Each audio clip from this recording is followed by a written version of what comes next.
Hi, I'm Carla Budarak and welcome to Behavior Communicates. I want to address a need that came up this week in two of the classrooms that I coach. One of my teachers has a student who can't seem to get enough of smelling his classmates' feet. The teacher has tried to redirect him with preferred activities. She's given him consequences for his inappropriate behavior, but nothing was working. So I suggested that she try to be a little more proactive by giving him what his behavior is communicating. He wants smelly things. In another class, I have a teacher who has a student who tries to put his finger in people's ears and then tries to smell it. I know this sounds really gross, but you and I both know that these kinds of issues are not uncommon in our special education classrooms. For those students who are craving olfactory stimulation, let's give it to them. You can start by building your own sensory rack. You actually need two things: containers and a variety of things that smell.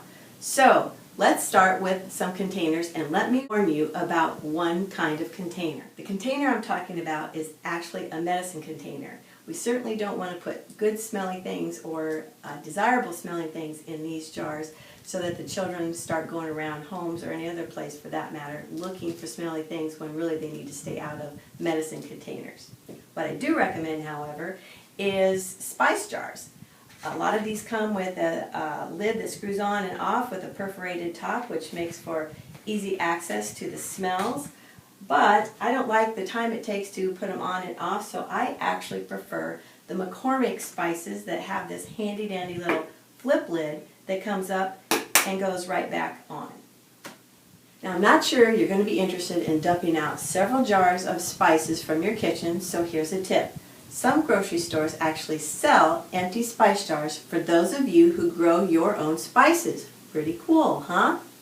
Okay, so now let's talk about what kinds of smells that could go into your sensory spice rack.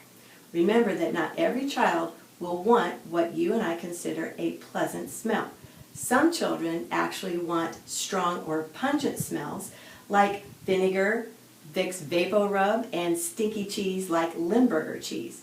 I've actually never smelled Limburger cheese, but I do know that when I was growing up, a neighbor boy decided to play a joke, a practical joke, on his older brother who got married, and he took some Limburger cheese and actually put it on his car, his older brother's car engine.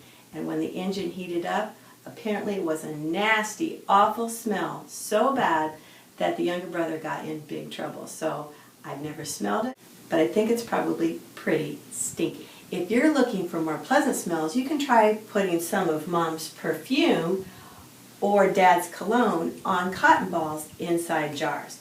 Other ideas are lavender, baby powder, vanilla, peanut butter, if there's no allergy of course, and taco sauce.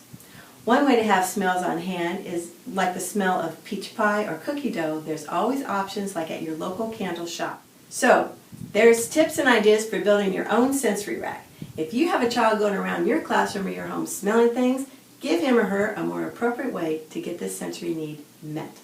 Thank you so much for joining me here at Behavior Communicates, where I help you and your child or your student get what you really want and what you really need. And if you haven't subscribed to Behavior Communicates, get on over there and sign up. I have a weekly blog along with my videos where I share extra info, scoops, and resources only for Behavior Communicates subscribers. If you like this video, give it a thumbs up and share it with all your friends on Facebook and Twitter, and leave your comments below. I'll see you next time.